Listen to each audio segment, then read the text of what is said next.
All right. I don't know if you can remember this far back, but the last time that we were together in the scriptures, we were in John chapter 4. I left you hanging, and I want to come back to John 4. Remember what we're doing. We are in a series in which we are discussing the various encounters that different people have in the Gospels with Jesus and trying to learn something from those encounters about Jesus and about how we can better follow him. And we are hopefully seeing some aspects of Jesus's care of his heart for people. And this, I think, should help generate within us a desire to have that same compassion, to have that same fervence to reach out to those who Jesus wants to reach out to. And in John chapter 4, we began by noting that Jesus has an encounter with a woman at a well in the little village of Sychar, which was either a part of Shechem or very closely related to the town of Shechem in the region of Samaria. And I just want to sort of just briefly highlight some of the things that we noted before, and then we'll jump back into the story approximately where we left off. We noted that the text tells us that Jesus decided to leave the region where he was in the Jerusalem area, and it was based upon the fact that the Pharisees had come to understand that Jesus had been making and baptizing more disciples than John the Baptist had. And there are a number of reasons we could talk about why that was significant, but it's enough to say that Jesus believed that he needed to get out of town for a while. And typically the pathway from Jerusalem up to the Galilee region was taken by Jews, intentionally taken by Jews, to drop down to Jericho, from Jerusalem down to Jericho, and then follow the Jordan River in valley up and make their way back into the Galilee, bypassing the region of Samaria. And the reason that they did that was because they had a problem with the Samaritans. And this has a long history. I mentioned a few items about that. The association that the Judeans would make with respect to the Samaritans had to do with the history that we have in the Old Testament historical books of the north, of the northern kingdom. And when the Assyrians came in and conquered northern Israel, that they took away a lot of those folks into captivity and scattered them all over the place, all over the known world at that time. But they left behind a significant number of people, and a significant number of Jews, and they nonetheless repopulated the area with folks from their kingdom. For example, they moved some Persians in there and some others. These folks intermarried with the remaining Jews in that area. And because of that and the associations with the north, the Judeans had a tendency to think of the Samaritans as being a group of Israelites that were no longer a part of them. They had their own place of worship up there, and they had become heretics, so to speak. I compared that, roughly speaking, between the Shia and the Sunni Muslim groups, how they look at each other. And that's sort of similar to how the Judeans and the Samaritans looked at each other. They considered each other to be, we have a similar past, but we parted company, and we don't want to associate with you. We believe that you are an aberrant group, and so we don't want anything to do with you. And they even have skirmishes between each other. We talked about how the Judeans had actually gone up into the region of Samaria at one point and destroyed their temple on Mount Gerizim at one point in the past, and how the Samaritans had gone down into Jerusalem the night before Passover and had desecrated the temple by scattering bones from a cemetery all over in the temple complex. So they didn't like each other. And so they avoided one another as much as possible. Jesus, however, is in a hurry. Apparently, in the text it says that he had to go through Samaria, so apparently he was in a hurry. By the way, that trip around Samaria doubled the time it would usually take to go up to the Galilee region. It doubled the time. And so apparently Jesus was in a hurry to get up to that area. And so he's been traveling. They're probably moving with his disciples at a fast pace. They reach this area of Sychar outside Shechem, and Jesus sits down beside a well. He's exhausted. Some of his disciples go to look for some food to eat. Now they have to be careful because they have to make sure they eat kosher.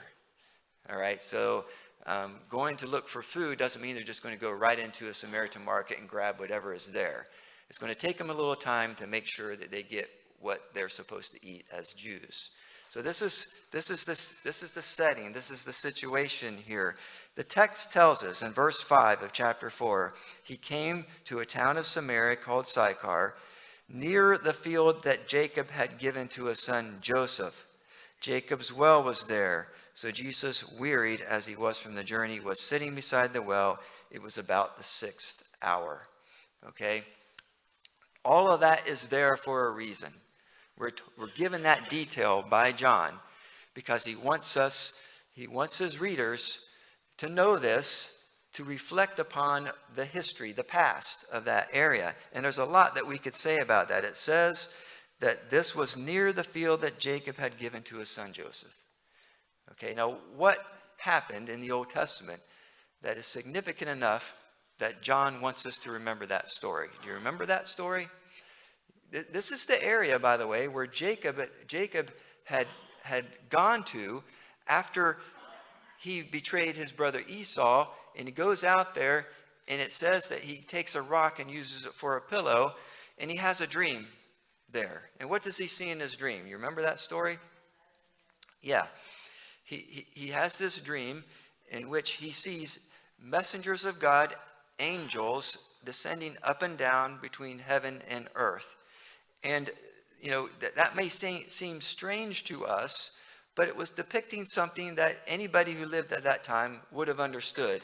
What was it was depicting? More than likely, the vision that he had and the picture that anybody back then would have had of this story is a ziggurat. Okay, and ziggurats had stairs that would ascend up to the top. And what is at the top of a ziggurat? A palace, a temple for the gods, you see.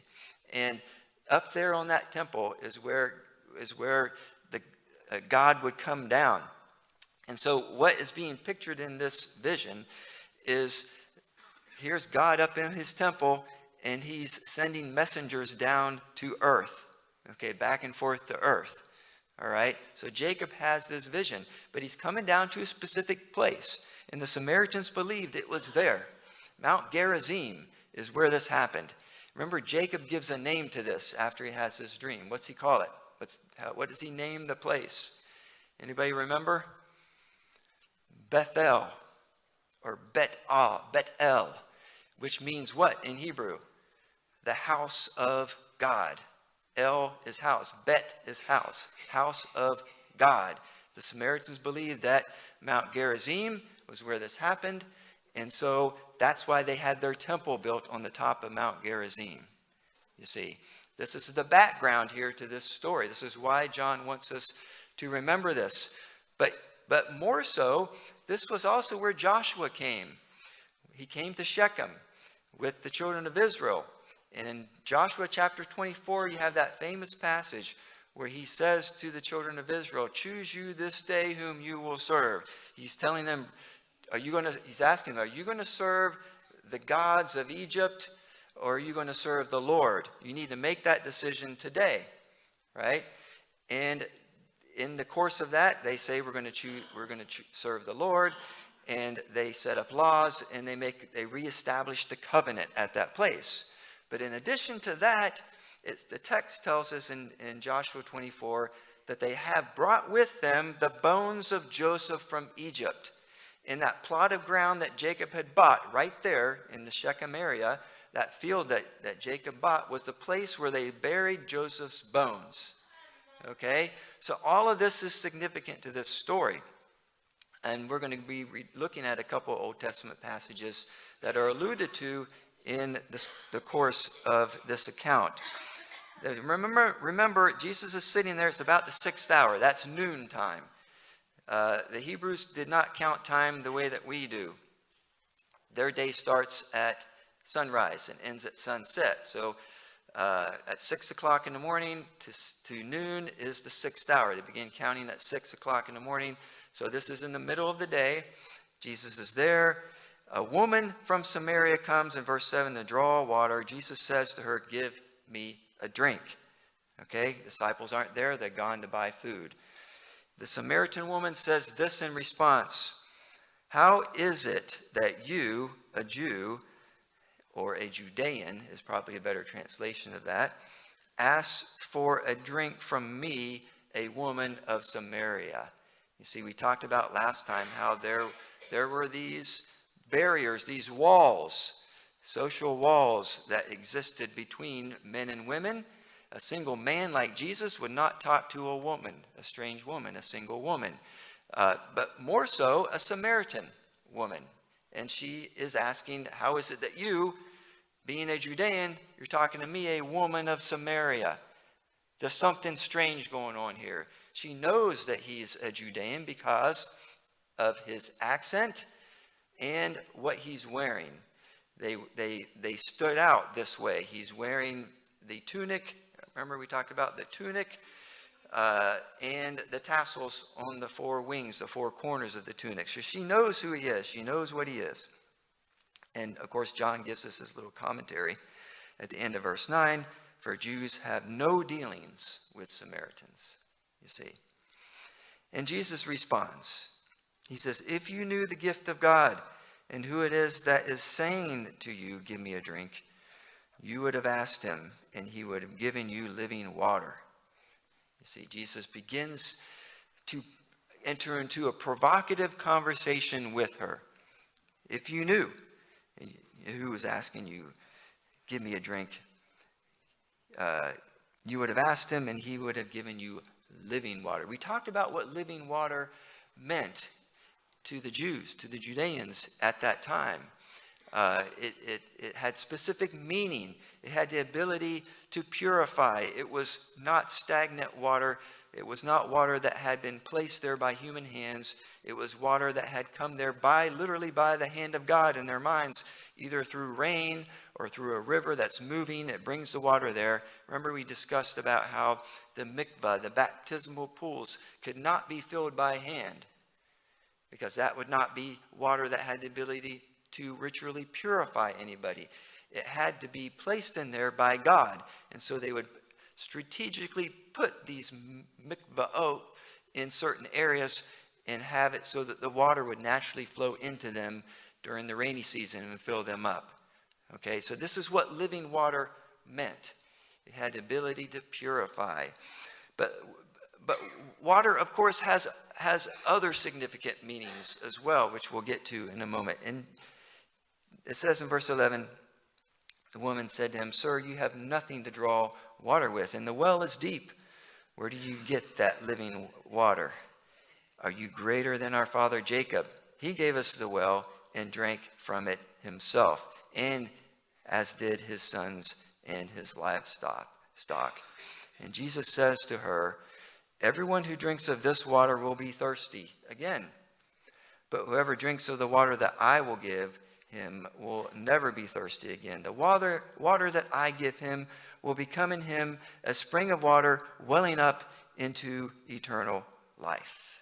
Again, this is more imagery that Jesus is using, is drawing from the Old Testament.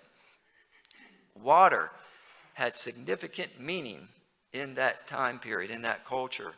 And it's associated with, especially the way that Jesus is bringing it into, it's associated with temple language. Temple language. Remember, going all the way back to Genesis 1 and 2, Genesis 2 actually, where you have the description of the Garden of Eden, the Garden of God. What's it say? It says that there's a river that comes out of it, and it splits into 2 branches, and this water provides life for everything in the garden. Okay, that's what the text says. That's temple language. Every temple temples are like palaces. This is the temple of God being described in Genesis 2. And it is from under the throne of God that life proceeds. Water is a symbol of life. It gives life to everything. It gives life to everything that grows. Animals need water, plants need water, so do human beings. And so it's representing symbolically that all life emerges and comes from God. He is the giver of life, you see. And so this water that Jesus is speaking of has this kind of background understanding to it. I will give him this water that will impart in him a spring of water welling up to eternal life. Again, all these connections have to be made to understand what Jesus is doing. He's leading this woman into a discussion that will allow her to be able to identify who he is. And we can see this developed as we go along. She says, "Sir, give me this water so that I will not be thirsty or have to come here to draw water." She doesn't quite get it yet. But Jesus is patient with her. And now Jesus moves the discussion. And this is where I think I want to part company with the traditional understanding of this passage. A lot of commentators think that Jesus is now moving into an evangelistic mode, and he's going to try to convict this woman because she's an immoral woman who is living a very sexually immoral life. She's had 5 husbands, and now she's living with her boyfriend. And you get into all of that with a lot of commentators. And I want to suggest to you, I think that is the product of trying to read into the text something that the text doesn't really say. The text doesn't tell us this. This makes for good revival sermons, but this is not what I think is going on in this text.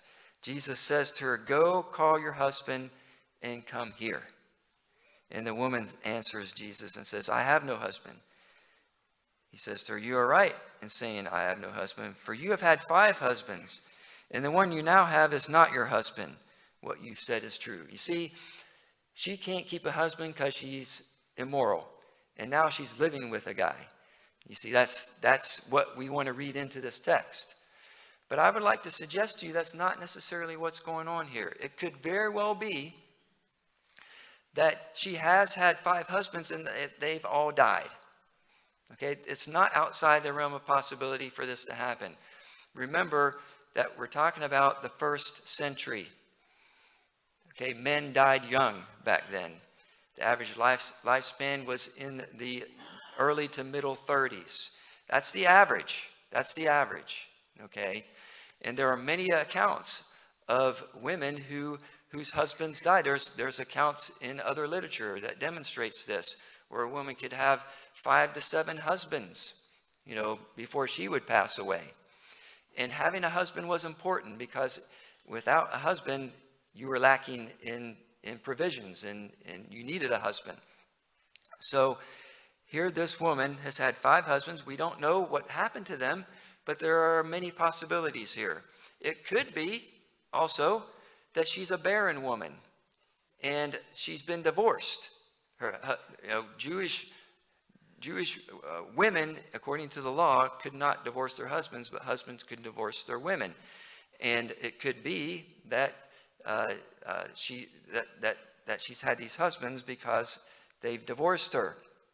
And when it says the one you now have is not your husband, it doesn't necessarily mean she's living in sin.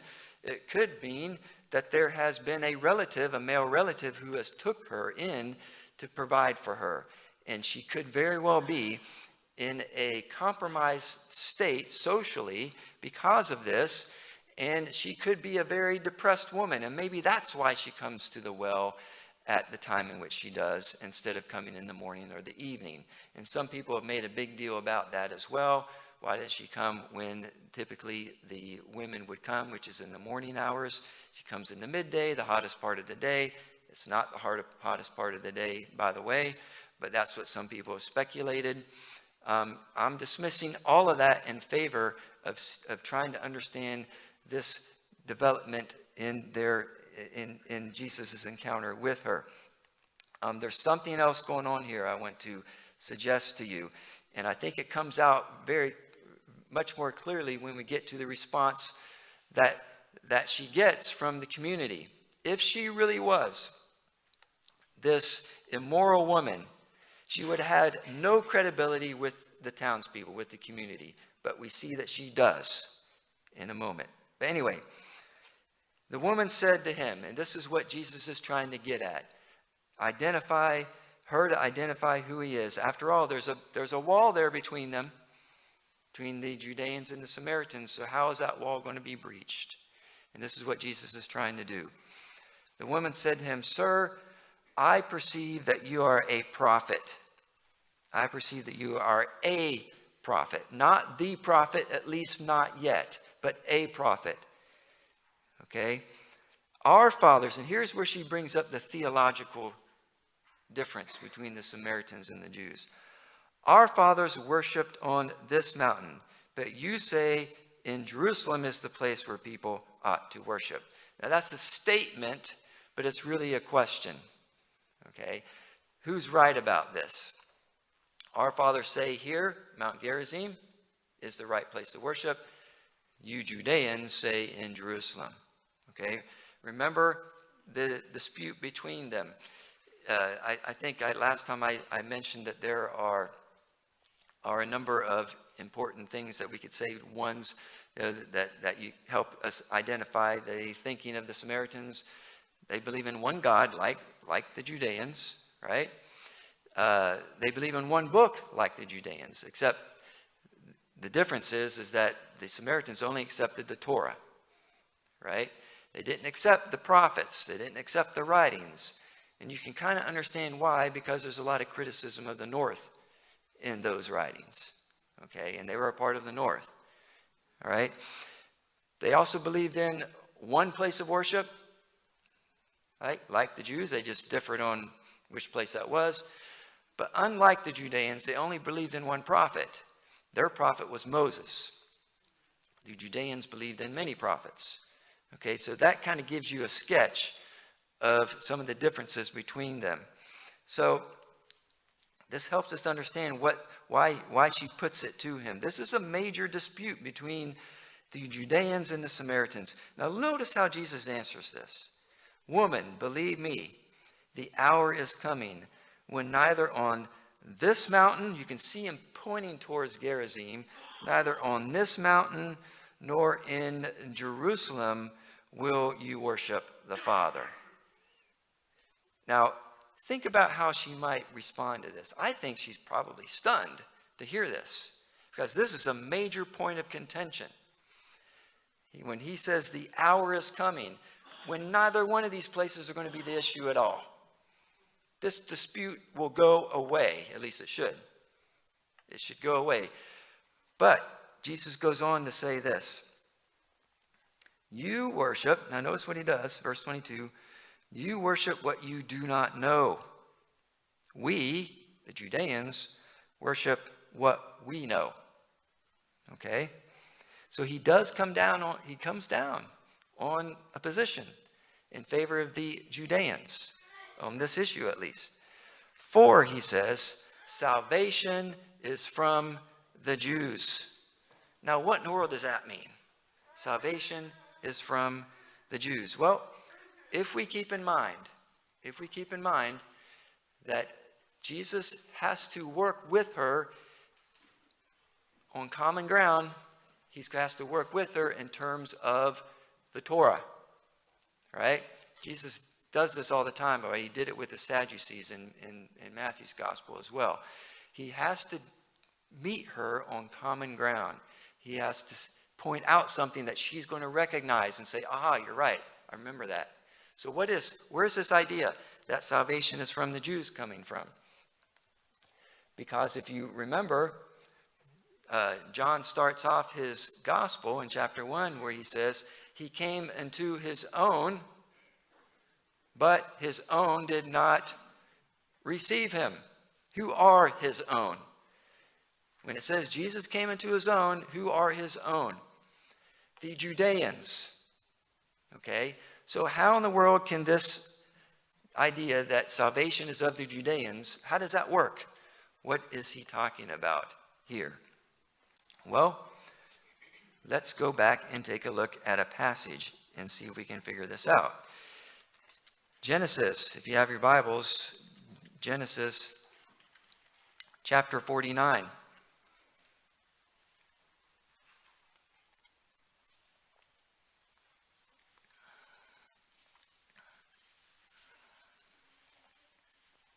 Genesis 49, we have Jacob is giving the blessings to his sons. Okay?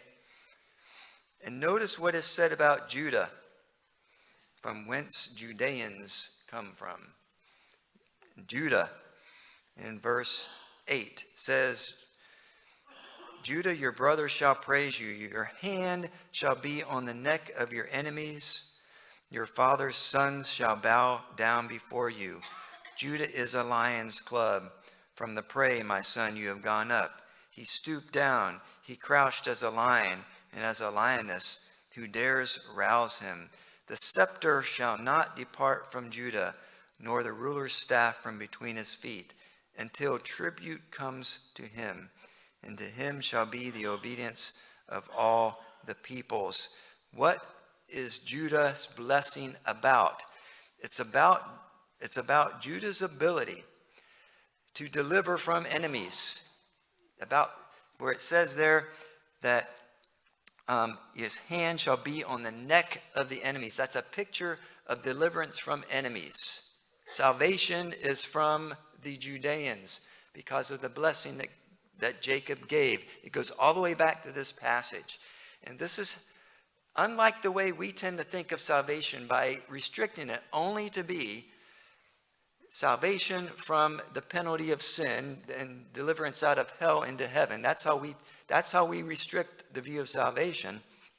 As important as that is, for the Judeans and Samaritans, it means much more than that. It also means to be delivered from one's enemies and to be set in a secure place. You see, this is how deliverance and salvation is talked about throughout the Old Testament. So you have to remember that this is how it's in the head of this Samaritan woman. Salvation is from the Jews, going back to this passage.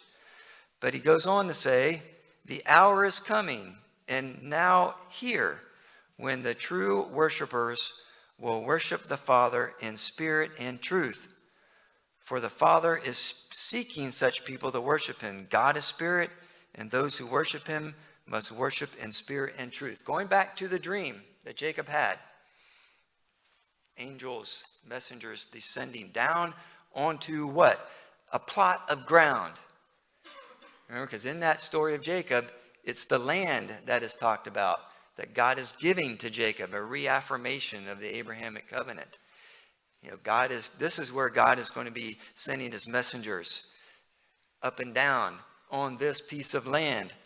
Jesus says the hour is coming when it won't be about the land, it won't be about the mountains. He says it'll be about something else, a different mountain, Jesus is saying. A different mountain, a mountain of spirit and truth. And who is that mountain? It's Jesus himself. He's saying, it's not going to be about a place anymore. It's going to be about a person, the person of Jesus Christ. And when that water is consumed, when that living water is consumed, it's going to spring up into a well of life, a well that brings eternal life for everybody who is a part of this, you see. Because we, as believers, are a part of that temple too, that new temple. Throughout the New Testament, the writers tell us that we are the temple of the living God, the temple of the Holy Spirit. We are the living stones to make up the new temple of God. You see, this is the new thing that's coming. It's not about a place anymore. It's not about which mountain is it? Is it the mountain of Samaria? Mount Gerizim, the mountain of Jerusalem, Mount Zion, which is it? Jesus says, no, the hour is coming when it's not going to be about that. You see, these walls, these barriers are coming down, you see. And the true worshipers are going to worship in spirit and in truth, you see. And the woman says, I know that Messiah is coming. When he comes, he will tell us all things. She's beginning to wonder, is this the Messiah? She asks him, and he says, I who speak to you am he. Now, where does she get this idea that the Messiah is going to tell all things when he comes? Where does he get that? Where does she get that? She is a Torah-minded person. She gets it from Deuteronomy 18, verse 18. Let me read that to you. I will raise up for them a prophet like you from among their brothers, and I will put my words in his mouth, and he shall speak to them all things that I command him. You see, this is what she's hooking her messianic expectation on, the prophecy in Deuteronomy 18. This is why she says, I know when he comes, he will tell us all things. And Jesus says, that's me. When we skip further, I'm going to skip a section of this and jump to the end. Disciples show back up, and she goes into town. And what does she do? She says, come, see a man who told me all that I ever did. Could this be the Messiah? Could this be that prophet from Deuteronomy 18?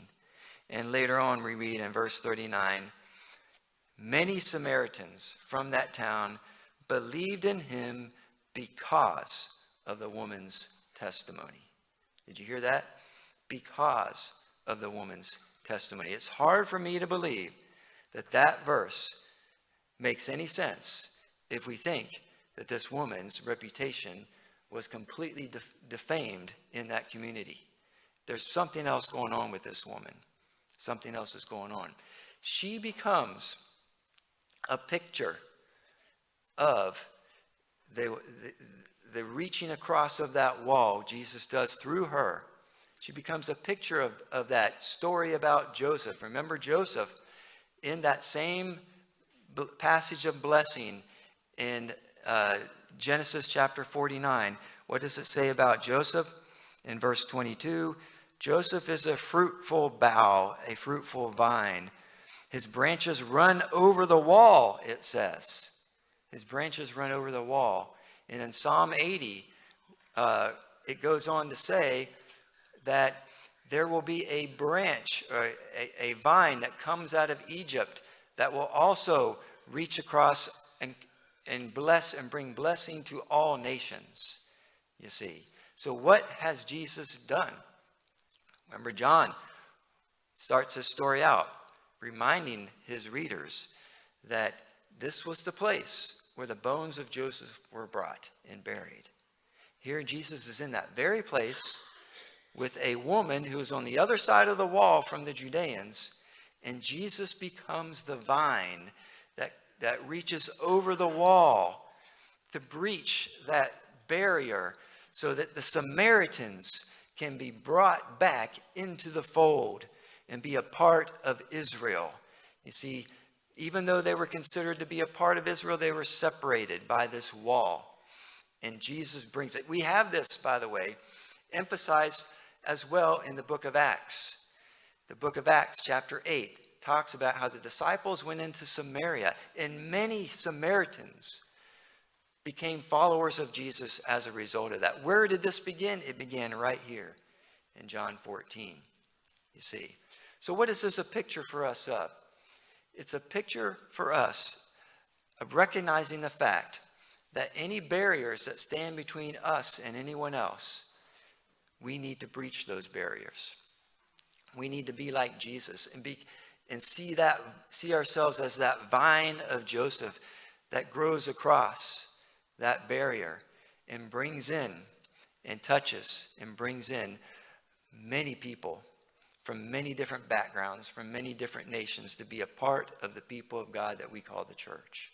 And we've seen that throughout history, throughout church history, that the fulfillment of the promise to Abraham is is realized in the fact that it was through the descendant, the seed of Abraham, that all nations would be blessed. Depicted in many different ways, for sure, but it is primarily about the fact that the Messiah would come through the line of Judah and bring deliverance across the walls, the barriers to many people. And we are privileged to be a part of that. And we must never forget that this example, this encounter that Jesus has, is a message to us how we should not allow there to be any barriers between ourselves and anyone else when it comes to the gospel. It's not simply ironic to say that this happened at this place with all this background information, and that John wants us to see this. Shechem was also a city of refuge in the Old Testament. Remember what cities of refuge were set up for? They were set up for people to go to when they had accidentally, let's say someone accidentally killed someone, and the family was seeking vengeance. And you could go to a city of refuge to find safety and protection. You see, Shechem was one of those cities as well. All this is happening at this place. It has significant meaning in the development of John's thought in this gospel here. So I leave you with this. In Jesus' encounter with this woman,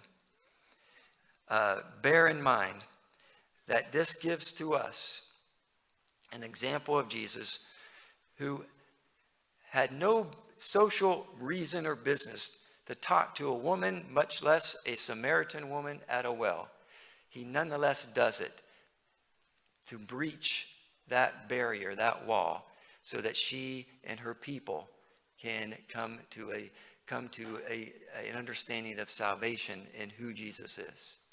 So bear that in mind as you have your interactions. I know there are people that we don't want to talk to. There are people that we have our own social barriers. They're there. We need to bear in mind that those should not be there for us as bearers of the message of Christ. So I leave you with that this morning.